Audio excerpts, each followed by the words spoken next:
श्री सद्गुरुदेव भगवान की अमृतवाणी को जन जन तक पहुंचाने में सहयोग करें। अधिक से अधिक जनमानस श्री करा बिहारी सरकार यूट्यूब चैनल से जुड़े और सभी इस अमृतमय बानी का लाभ प्राप्त करें। जय श्री सीताराम, जय जय श्री राधे श्याम। और जो दुष्टानाचारी, अत्याचारी, भ्रष्टाचारी, उनके लिए भगवान शत्रु बन जाते हैं। काल रूप में तिनका आता था, शुभ अशुभ कर्म फलता था, उनके लिए मैं काल रूप हो जाता हूँ, शुभ अशुभ कर्मों का फल देता हूँ उनके लिए। तो भगवान सगुण हो जाते हैं, निर्गुण निराकार होते हुए भी सगुण साकार बनते हैं भक्तों के ऊपर अनुकंपा करने के लिए। यदि तू भगवान के शरणागत हो जाएगा तो तुम्हारे सब अपराधों को भुला देंगे। भगवान श्री राम शरणागत का त्याग नहीं करते। बहुत विप्र बन गया जाऊ, आए शरण तजो नहीं ताऊ। करोड़ ब्राह्मणों के मारने का पाप लग जाए, शरण में आ जाए तो भगवान उसका त्याग नहीं करते। इसलिए तुम शरणागत हो जाओ। श्री हनुमंत लाल जी ने समझाया कि राम चरण पंकज और धरऊ, लंका अचल राज तुम करो। श्री राम जी के चरण कमल हृदय में धारण कर लो और लंका का अचल राज्य हो जाएगा। अभी चलायमान है। क्यों? श्री लक्ष्मी जी भगवान राम के चरणों की दासी है। भगवान की दासी चरण कमल दबाती रहती है। ये श्री राम जी के चरण हृदय में धारण कर लोगे, लक्ष्मी जी अपने आप दौड़ेगी, अपने आप मेरी चाह मत बुलाना, तुम अचल राज्य हो जाएगा। अभी तुम्हारा राज्य चलायमान है, हमेशा स्थिर नहीं रहेगा। इसलिए चरण कमल धारण करो। कमल कहा क्यों? कि लक्ष्मी पद्मासनी है, कमल के ऊपर रहती है। तो चरण कमल धारण कर लो। चरण कमल की सेवा करती है, कमल पर रहती है। और अभी तो चलायमान है। जब लक्ष्मी जी ही परम चंचला है, दिन में कमल पर रहती है और रात को शेष सैया पर आ जाती है, भगवान के साथ शयन करती है। जो अपने घर में भी चंचल, वो और लोग समझे कि हमारे यहाँ हमेशा लक्ष्मी रहेगी, सब ब्रह्म पड़े हुए, परम चंचला है, वो सदा रहने वाली नहीं। इसलिए भगवान के चरण कमल हृदय में धारण करो। और देखो तुम निज कुलें बिचारी, भक्त भजो भक्त भयारी। अपने खानदान को देखो, जिस कुल में भजनानंदी होते आए, विश्ववा इनके पिता, पुलस्त विश्ववा के पिता, फिर पुलस्त जी के नाती थे रावण कुंभकर्ण। तो जिस कुल में पुलस्त जैसे ऋषि, विश्ववा जैसे महापुरुष हो गए, उस कुल में और ये पर्तीयगामी अनाचारी अत्याचारी होना, उनको कलंकित कर देना। इसलिए भजन करो भगवान का। वो भक्तों के भय मिटाने वाले हैं। भक्ति का वो प्रताप है कि भक्तों के पाप का संताप मिटाकर और भय को दूर कर दिया करते हैं। उनका भजन करना चाहिए। तो श्री हनुमान जी ने दो बातें मुख्य बताई इस प्रसंग में। राम नाम बिनु गिरा न सोहा, देख विचार त्याग मत मोहा। राम नाम के बिना ये वाणी शोभा नहीं देती। जिव्या की शोभा राम नाम सी है। विचार कर देखो, मत अभिमान त्याग दो, मोह का त्याग करो। अज्ञान में क्यों पड़े हुए हो? मोह अज्ञान को कहते हैं। देख विचार त्याग मत मोहा। जिव्या से राम नाम उच्चारण करो, कमल मुख राम भजन को दीनो। ये राम भजन के लिए कमल मुख प्राप्त हुआ है। इससे गंदे शब्द, झूठ, प्रपंच, छल कपट की बातें, माँ बहन की गाली बकना, ये जिव्या को पापी बनाना है। भगवान के नाम का उच्चारण करो, गो का गायन करो, सत्य बोलो, धर्म की चर्चा करो। आज सत्य और धर्म से मानव दूर होता जा रहा है। एक नौजवान लड़का स्कूटर को दौड़ाता हुआ आया 90 किलोमीटर की रफ्तार और दौड़ता, और उसमें प्रकाश नहीं था।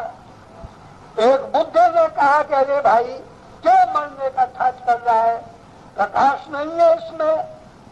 और वो लड़का बोला कि हट जा, ब्रेक भी नहीं है इसमें, अलग हो जा, नहीं मर जाएगा।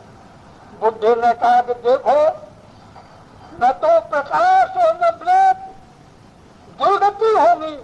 इसी प्रकार मानव जीवन में सत्य का प्रकाश नहीं और धर्म का ब्रेक नहीं, वो मानव जीवन गर्त में चला जाएगा और न मालूम पशु गधा कुत्ता सुअर क्या बनना पड़ेगा। जीवन में सत्य होना चाहिए, धर्म होना चाहिए और भगवान के नाम को जिह्वा से उच्चारण करो। राम नाम बिन गिरा न सोहा, ये वाणी शोभा नहीं देती। राम नाम के बिना अभिमान मोह को त्यागो। और उसकी उपमा देते बसन ही नहीं सो सुरारी, सब भूषण भूषित वर नारी।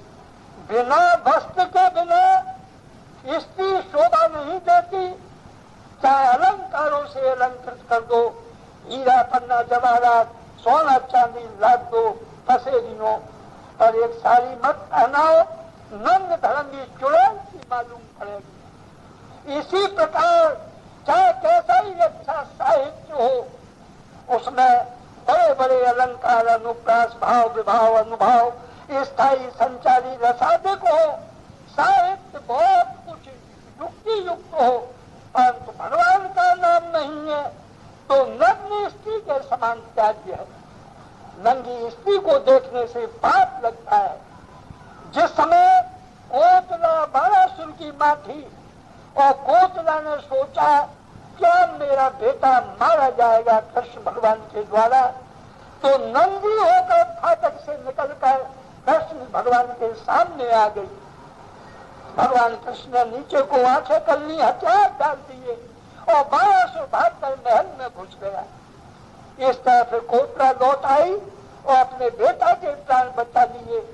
नग्न स्त्री के देखने से जैसे पाप लगता है, जिस साहित्य में भगवान का नाम न हो ऐसे साहित्य को देखने से पाप लगता है वाणी को। तो जिह्वा से भगवान के नाम का उच्चारण करो। एक श्री चैतन्य महाप्रभु जी का शिष्य वो कच्ची को जाए तब भी राम नाम, हरे राम राम राम हरे हरे कीर्तन करे। सब गुरु भाइयों ने कहा कि श्री महाराज जी ये तो अपवित्र अवस्था में जोर जोर से बोलता है। श्री महाप्रभु जी ने कहा क्यों? कहा कि महाराज जिह्वा को आदत पड़ गई है, वो बोले बिना मानती नहीं, मैं क्या करूं? नहीं, अपवित्र अवस्था में मत बोला करे। जो आ गया, अब वो डोल डाल को गया शौचालय में, तो जीभ पकड़ ली एक हाथ से और एक हाथ में लंगोटी पकड़े हुए। अब वहां डोल डाल होके जीभ को छोड़ता है लोटा उठाने में या गुदा शुद्धि में, तो वो बोले बिना नहीं मानेगी। और गुरु जी की आज्ञा नहीं है, तो बेचारा नंग धरंगा जीभ पकड़े हुए और बाहर निकला।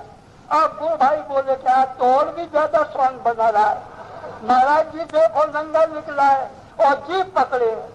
महाप्रभु जी बोले अरे भाई गुदा शुद्धि कर ले। गुदा शुद्धि की।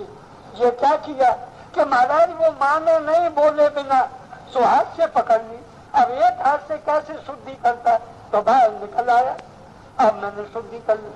श्री चैतन्य महाप्रभु प्रसन्न हो गए कि भाई शास्त्र की विधि और निषेध तेरे लिए कुछ नहीं है, तू चाहे जब जैसे बोल।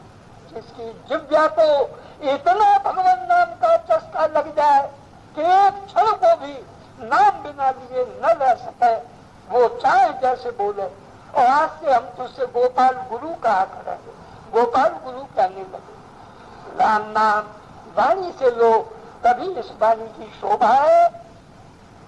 और दूसरी बात ये बताई, एक तो जिह्वा का उपयोग ठीक करो। क्यों? अकबर बादशाह के सामने 7 महात्मा आए। बीरबल से कहा कि महात्माओं को अच्छा भोजन कराओ, हलवाई के यहाँ से बढ़िया मीठा मंगाकर जो महात्माओं की इच्छा हो भोजन कराओ। सबको ठहराया, भोजन कराया। अकबर बादशाह ने कहा कि इनकी जात पूछो, किस जात के महात्मा। बीरबल ने कहा कि अंधाता साधु की जात पूछने में 7 जन्म लुगाई बनना पड़ता है, तो मैं तो पूछूंगा नहीं। अरे भाई, तो इसका पता तो लगना चाहिए कि ये किस जाति के लोग हैं। तो बीरबल ने कहा कि सब महात्माओं को इकट्ठा बैठाकर और उनसे कीर्तन कराया जाए, और वो एक एक दोहा सभी संत कहे और कीर्तन बोले तो जाति का पता लग जाएगा।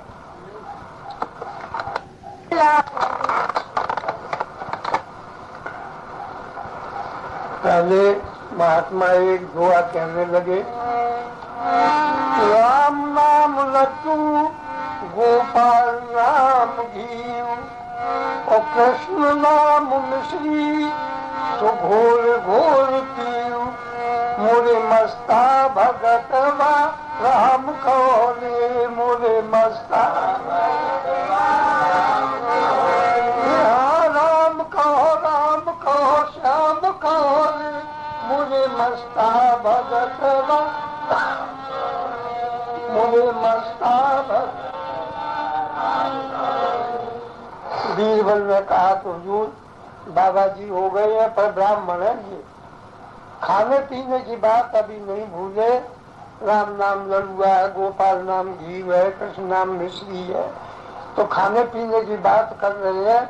पता चल गया कि ये ब्राह्मण है। दूसरे बाबा जी खड़े हो गए, राम नाम की लूट है, लूटी जाए तो लूट, अंत काल पछताओगे, प्राण जाएंगे छूट। मोरे मस्ता भगतवा राम कहो रे, मोरे मस्ता भगत राम कहो रे।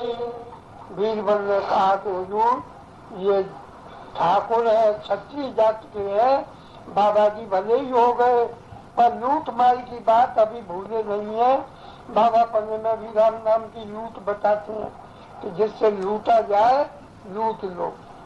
तीसरे बाबा खड़े हो गए, साहिब मेरा बानिया और सहज करे व्यापार और बिन डाली बिन ताकरी सुतोले सब संसार। मोरे मस्ता भगत राम को मोरे बीरबल ने कहा कि जहाँ पनाह ये जात के बनिया है, बाबा जी हो गए हैं परंतु दाढ़ी वाली ताकरी को भूले नहीं है। भगवान को कहते हैं कि बनिया है और बिना डंडी तराजू के बिना सब संसार को तोल रहे हैं, तो ये अपनी जाति का स्वभाव भूले नहीं है। चौथे बाबा जी खड़े हो गए, राम नाम वाधी रति पापन कोट पार और बलिहारी क्या नाम की सुपा को हो सब छार। मोरे मस्ता भगत राम को रे, मोरे मस्ता अंधाता ये सुनार मालूम पड़ते हैं। आदि रत्तियों का हिसाब लगा रहे हैं तो पोतदार जोतदार होते हैं। एक बहन ने अपने भाई पे 80 तोले का जेवर बनवाया। बाप अंधा था, बाप मन में सोचा कि मुफ्त में ही बनवाई लेती है। लड़के से बार बार कहा, बेटा सोने की लंका पर राम जी ने चढ़ाई की थी। लड़का कहे तुम माला फेरो, चुपचाप बैठो, तुम्हें क्या करना है। पर बुढ़े का मन नहीं माने। फिर कहे कि अरे बेटा सोने की लंका पर राम जी ने चढ़ाई की थी। लड़का ने कहा कि तुम माला फेरो, तुम काहे वो चक्कर में पड़े हो। पर बुढ़े का मन नहीं माना कि ये मुफ्त में ही बनवाई लिए जाती है। फिर बुद्धे ने कहा कि सोने की लंका पर राम जी ने चढ़ाई की, बेटा सोच ले। कहने लगे तुम चुपचाप माला फेरते जाओ, हनुमान जी ने लंका में पहले ही आग लगा दी, 2 तोले सोना निकाल लिया, पहले ही हाथ मार दिया। बीरबल ने कहा कि हुजूर ये सुना है, मालूम पड़ता है। राम धरो का बैठ के और सबका मुजरा ले, जैसी जाति चाकरी और तैसो पूंजी, मुरे मस्ता भगत राम को रे, मुरे मस्ता पांचवें बाबा जब खड़े होके दुआ कहा, बीरबल ने कहा कि अंदाता कायस्थ मालूम पड़ते हैं। हिसाब किताब का ठीक ज्ञान है। राम जी झरोके में बैठकर सबका मुजरा हिसाब दे रहे हैं और जितनी जिसकी चाकरी है हिसाब से उतना ही देते हैं, ये कायस्थ मालूम पड़ता है। तो एक छठे बाबा जी खड़े हो गए, तो जात न पूछो साधु की और परख ले तुम ज्ञान, मोल करो तलवार का और परागहन देव ज्ञान, मुरे मस्ता भगत राम को रे, मुरे मस्ता भगत राम को रे। बीरबल ने कहा कि अंदाता ये चमार जात का मालूम पड़ता है बाबा जी। क्यों? कि तलवार का मोल करो, ज्ञान परागहन दो। साधु की जात मत पूछो, ज्ञान देखो। तलवार ज्ञान है और जाति है वो म्यान है। म्यान होता है चमड़े का, तो चमड़े की पहचान चमार ही ठीक करते हैं, इससे ये चमार जात का साधु मालूम पड़ता है। साथ में खड़े हो गए तो तुलसी भगत सुपच भलो, भजन दिन राम, ऊंचो कुल यही काम को, जहान हरि को नाम, मुरे मस्ता भगत राम को रे, मुरे मस्ता भगत राम को रे। हुजूर ये सुपच है, बेहतर है, तभी बड़ाई कर रहा है कि वो कुल अच्छा है जहाँ भगवान का नाम हो। जहाँ भगवान का नाम नहीं, उससे तो मेहतर भगत अच्छा है जो राम का नाम लेता है। बीरबल ने बुद्धि के द्वारा सातों की जात भी पहचान ली और लुगाई बचने से भी बच गए। बोलो श्री राम कृष्ण भगवान।